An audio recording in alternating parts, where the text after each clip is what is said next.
ஒலிபெருக்கி நேயர்கள் அனைவருக்கும் அன்பு வணக்கம்.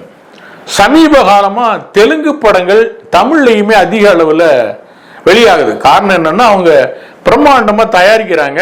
ஒரு பொதுவான கதைக்களம், தெலுங்கு மாநிலத்துக்குள்ள நடக்கிற கதையா இல்லாம அதை தாண்டி பரந்த வெளியில் இந்தியாவில், வட இந்தியாவில் அல்லது வெளிநாட்டில் நடக்கிற மாதிரி கதை களத்தை பொது களமாக்கி கதையை பெருசா சொல்வதன் மூலம் அண்டை மாநில மொழிகளிலும் அதை வெளியிட்டு அதற்கான ஒரு வியாபார தளத்தை பெருக்கி லாபம் பார்த்துட்டு இருக்காங்க.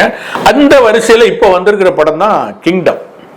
படத்தோட கதை என்னன்னு பார்த்தீங்கன்னா, விஜய் தேவரகொண்டா படத்தோட ஹீரோ. அவர் ஒரு கான்ஸ்டபிள். சின்ன வயசுல அவங்க அண்ணன் ஒருத்தர் காணாமல் போயிடுறாரு. எங்கே இருக்கிறாருன்னு தெரியல. ஒரு குடும்பத்தில் நடக்கிற ஒரு சின்ன சண்டை, தப்பான ஒரு அப்பா அந்த அப்பாவை மர்டர் பண்ணிட்டு ஓடிடுறாரு. தம்பி அங்கேயே பிறந்து வளர்ந்து அம்மாவோட அரவணைப்பில் வளர்ந்து ஒரு போலீஸ் கான்ஸ்டபிள் ஆகிறாரு. எப்படியாவது தன்னுடைய அண்ணனை கண்டுபிடிச்சி கொண்டு வந்து அம்மா முன்னாடி நிறுத்திடணும் அப்படிங்கிறது அவருக்கு ஒரு தீராத ஆசையாக இருக்குது. அந்த ஆசையை மனசில் வச்சுக்கிட்டு ஓரளவுக்கு தேடிக்கிட்டு இருக்காரு. இதுக்கடையில் அவருடைய கேரக்டர் எப்படின்னா, டக்குன்னு கோவப்படுவார், நியாயத்துக்காக கோவப்படுவார். அவருடைய செயல்பாடுகள் எல்லாமே புத்திசாலித்தனமாக இருக்கும். இது ஒரு சின்ன சம்பவத்தில் ஒரு பெரிய அதிகாரியை அடிச்சிடுறாரு. அந்த அடித்ததற்கான காரணத்தை நேர்மையாக சொல்கிறார். இந்த விஷயம் காவல்துறைக்கு ரொம்ப பிடிச்சி போகும்போது, சரி இவன் இவ்வளோ அறிவாளியாக இருக்கானே, இவ்வளோ திறமசாலியாக இருக்கானே, இவனை ஒரு நல்ல விஷயத்துக்கு பயன்படுத்துவோம் அப்படின்னு யோசிக்கும் போது, இலங்கைக்கு ஒரு விஷயத்தை தீர்க்க வேண்டிய நிலைமை இங்கே உள்ள காவல்துறைக்கு இருக்கு.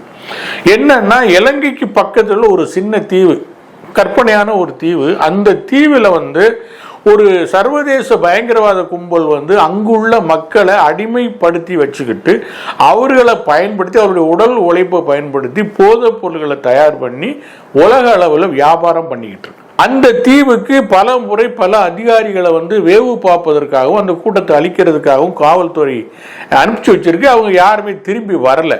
அதனால இந்த பையன் நல்லா சுறுசுறுப்பாக இருக்கான், புத்திசாலியாக இருக்கானே, இவன் அனுப்புவோம், இவன் எல்லாத்தையும் சரி பண்ணிடுவான் அப்படின்னு சொல்கிறாங்க. இதுக்கிடையில் என்னன்னா, ஏற்கனவே அப்படி அனுப்பப்பட்ட ஏஜெண்டுகளில், ரகசிய தூதர்களில் ஒருத்தர் தான் இவரோட அண்ணன். ஸோ இந்த அண்டர் கிரவுண்ட் ஆப்ரேஷனை போய் நீங்கள் இலங்கை தீவுக்கு போய் இந்த பிரச்சனைகளை சால்வ் பண்ணி அந்த மக்களை விடுவித்து அந்த போதை கும்பலை விரட்டுனா உங்கள் அண்ணனையும் கூட்டிகிட்டு வந்துடலாம். ஸோ 2 in 1 வேலையாக முடியும்னு சொல்லிட்டு விஜய் தேவரகொண்டாவை இலங்கைக்கு ஒரு சாதாரண கைதியாக அனுப்பி வைக்குது. இவர் ஒரு கைதியாக அங்கே போயிட்டு எப்படி அந்த கூட்டத்தை அழித்து அந்த மக்களை காப்பாற்றுறாரு அப்படிங்கிறது தான் இந்த படத்தோட கதை. சும்மா ஒரு லைனில் எழுதிடுற மாதிரி கதை தான். அதை ஒரு பிரம்மாண்ட காட்சி அமைப்புகள், பிரம்மாண்டமான ஒளிப்பதிவு, அனிருத்தோட தடபடலான இசை, இதெல்லாம் கொண்டு ஒரு பரபரப்பான ஒரு ஆக்ஷன் த்ரில்லர் படமாக இந்த படத்தை கொடுத்துருக்காங்க. ஏற்கனவே ஒரு 3 வருஷத்துக்கு முன்னாடி ஜெர்சின்னு ஒரு படம் வந்தது, கிரிக்கெட்டை மையமாக வச்சு ஒரு படம் வந்தது. அந்த படத்தை இயக்கின கௌதம் தின்னனூர் அப்படிங்கிறவரை இந்த படத்தை டைரக்ட் பண்ணியிருக்காரு. ஸோ அந்த படத்தில் இருந்த சென்டிமெண்ட்டு, அந்த படத்தில் இருந்த நல்ல விஷயங்கள், நல்ல காட்சிகள்லாம் இதில் இருக்குன்னு நினச்சி போனால் ஏமாந்துருவீங்க. காரணம் என்னென்னா, இது நம்ம கங்குவா மாதிரி, இந்த ரெட்ரோ மாதிரி, சலார் மாதிரி ஒரு பரபரப்பான ஆக்ஷன் படம். ஒவ்வொரு சீன்லையும் 1000 பேர் இருப்பாங்க, 1000 துணை நடிகர்கள் இருப்பாங்க, டான்சர் இருப்பாங்க. இப்படி ஒரு பலமான பெரிய பட்ஜெட் படமாக இந்த படத்தை உருவாக்கியிருக்காரு. ஸோ இதில் உணர்வுகளுக்கும் அதுக்கு பெருசாக வேலை இல்லை, காட்சிகளை பார்த்து பிரம்மாண்டமாக ரசிக்கலாம்.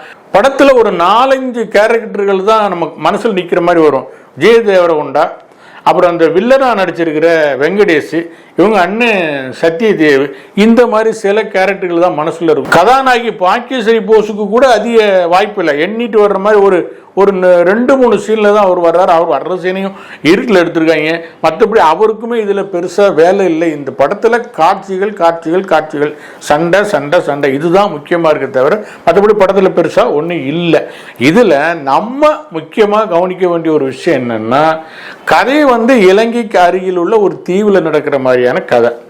அந்த தீவில் வாழ்கிற மக்கள் இன்னும் இவ்வளவு நாகரிகம் வளர்ந்த பிறகும் காட்டு முராண்டிகளாக வாழ்கிறாங்க. அதுனா அம்பு வச்சு தான் எதிரியை தாக்குறது, கொத்தடிமைகளாகவே இருக்கிறது, ஈழத்தமிழர்கள் தமிழை பேசுவது அப்படின்னு இந்த படத்தில் சித்தரிச்சிருக்காங்க. குறிப்பிட்டு சொல்லணும்னா இந்த படத்தில் வருகிற அந்த காட்டு மிராண்டிகளாக அந்த தீவு வாசிகளாக அவங்க காட்டுவது வந்து ஈழத்தமிழர்களை. ஏன்னா அவங்க ஈழத்தமிழ் மொழி தான் பேசுகிறாங்க, அவங்களுடைய பழக்க வழக்கங்கள் தான் அவங்க வச்சிருக்கிறாங்க. ஆனாலும் காட்டு மிராண்டியாக இருக்கிறாங்க, அடிமையாக இருக்கிறாங்க.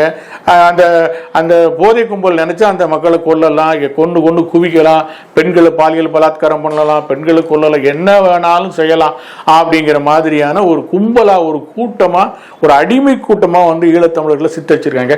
அவங்கள காப்பாற்றுறதுக்கு தெலுங்குலேருந்து ஒரு ஹீரோ போகிற மாதிரியான ஒரு விஷயத்த சொல்லியிருக்காங்க. இது நம்ம எதோடு ஒப்பிட்டு பார்க்கறதுன்னா, இலங்கையில் நடந்த சண்டையில் இந்திய ராணுவ அமைதிப்பட போய் எப்படி தமிழர்களை காப்பாற்ற போறேன்னு போச்சு ஒரு விஷயம் நடந்துச்சு இல்லையா, அந்த சம்பவத்தோடு ஒப்பிட்டு பார்க்குற மாதிரி அந்த மக்களை காப்பாற்ற போறதுக்கு இங்கே தெலுங்குலேருந்து ஒரு ஹீரோ போறாரு. அந்த அண்ணன் அங்கே ஏற்கனவே அந்த கூட்டத்துக்கு தலைவராக இருக்காரு, அவர் இந்த யுத்தத்தில் அழிஞ்சு போறாரு, இவர் அந்த தலைவராக, அந்த கூட்டத்துக்கான தலைவராக இவர் மாறுறது அந்த படம் முடியுது. ரெண்டாம் பாகத்துக்காக ஒரு சின்ன லீடு கொடுத்து இந்த படம் முடியுது. ஸோ இந்த படம் வந்து ஒரு பரபரப்பான ஆக்ஷன் படம் தான், த்ரில்லர் படம் தான், பிரம்மாண்ட காட்சிகள் கொண்ட படம் தான். ஆனால் அடிப்படையில் தமிழர்களுக்கு விரோதமான படம். ஏன்னா ஈழத்தமிழர்களை வந்து காட்டு முராண்டிகளாகவும், அறிவில்லாதவர்களாகவும், அடிமைகளாகவும், கொத்தடிமைகளாகவும் இந்த படம் சித்தரிச்சிருக்குது. இதனால என்ன நம்ம புரிஞ்சுக்க வேண்டியிருக்குன்னா, இப்போ வருகிற பாலிவுட் படங்களும் சரி, தெலுங்கு படங்களும் சரி, சில மலையாள படங்களும் சரி, தமிழர்கள்னாலே திருடர்கள், முட்டாள்கள், புத்தி இல்லாதவர்கள், அழுக்கானவர்கள், அடிமைகளாக வாழக்கூடியவர்கள் அப்படிங்கிறமான ஒரு பிம்பத்தை வந்து எல்லா திரைப்பட ஏரியாக்களுமே கட்டமைச்சுக்கிட்டு வருது. அந்த வரிசையில் தான் இந்த படமும் அமைஞ்சிருக்கு. நன்றி நேயர்களே, உண்மை பேசுவோம், அதை உறக்க பேசுவோம். இந்த நிகழ்ச்சி உங்களுக்கு பிடிச்சிருந்தா லைக் பண்ணுங்க, ஷேர் பண்ணுங்க, சப்ஸ்கிரைப் பண்ணுங்க. நன்றி, வணக்கம்.